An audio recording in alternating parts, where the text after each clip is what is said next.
ये है कुरखेड़ा की सती नदी। हमेशा शांत सी दिखने वाली ये नदी कभी क्रोधित होकर भी किसी की जान ले सकती है, इस पर यकीन करना मुश्किल है, मगर ऐसा हुआ है।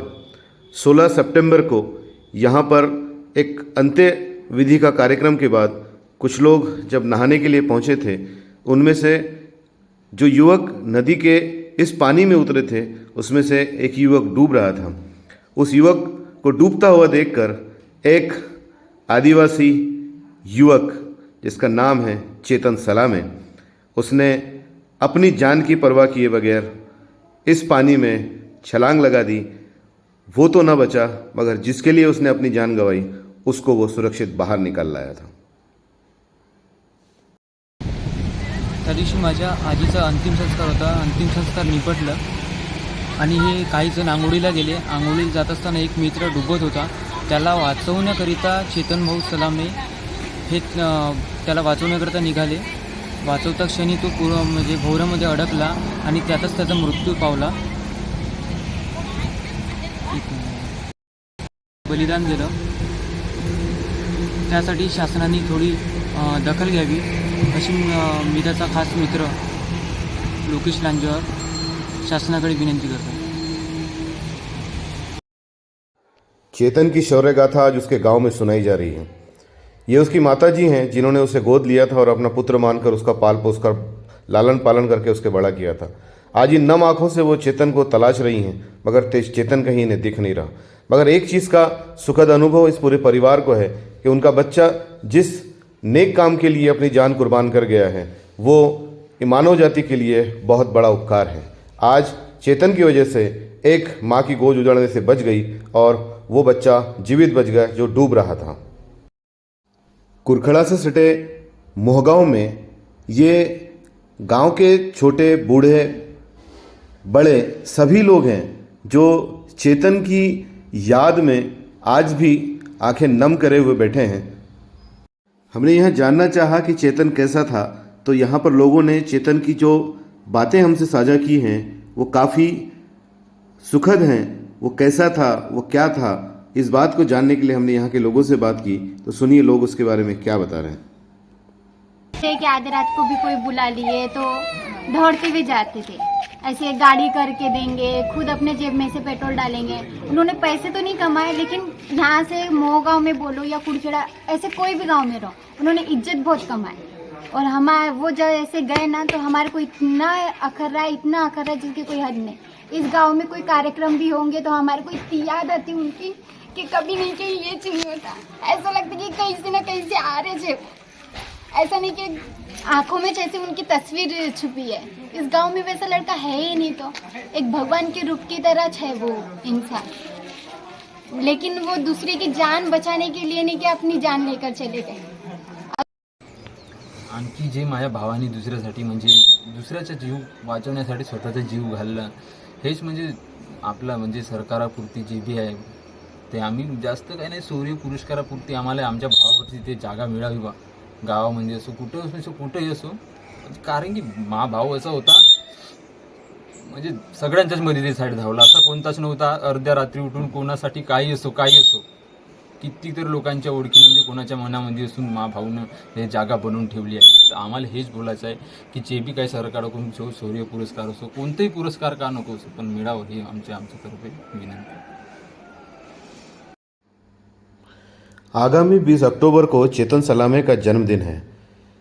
ये जन्मदिन से एक माह पूर्व ही उसको इस तरीके से दुनिया छोड़ के जाना पड़ा, इसका परिवार को बहुत दुख है।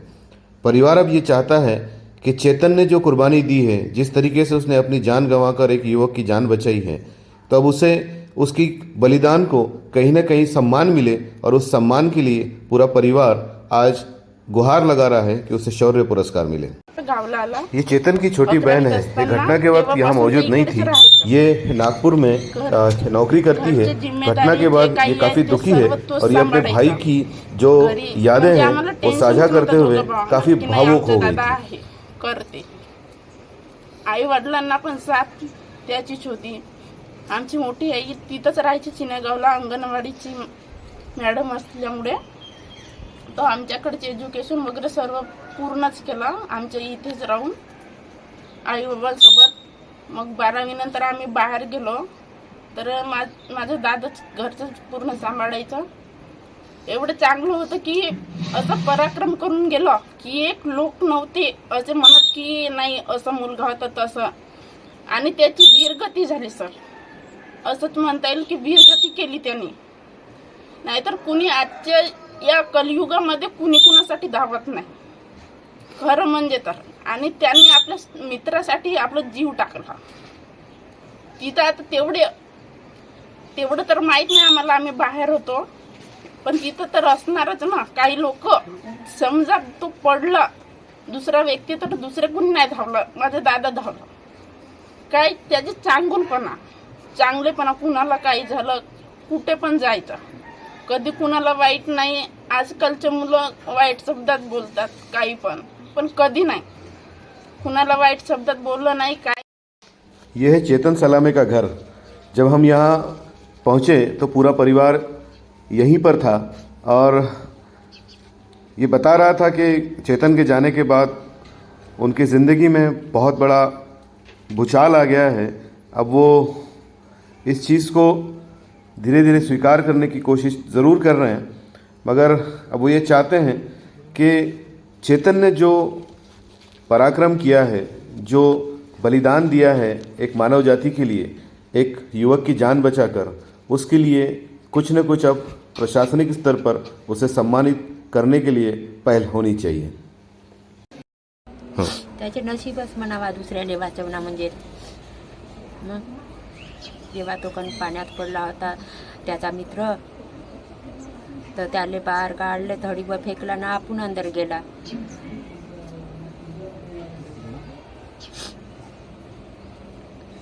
अंदर गेला तर आलाच काय.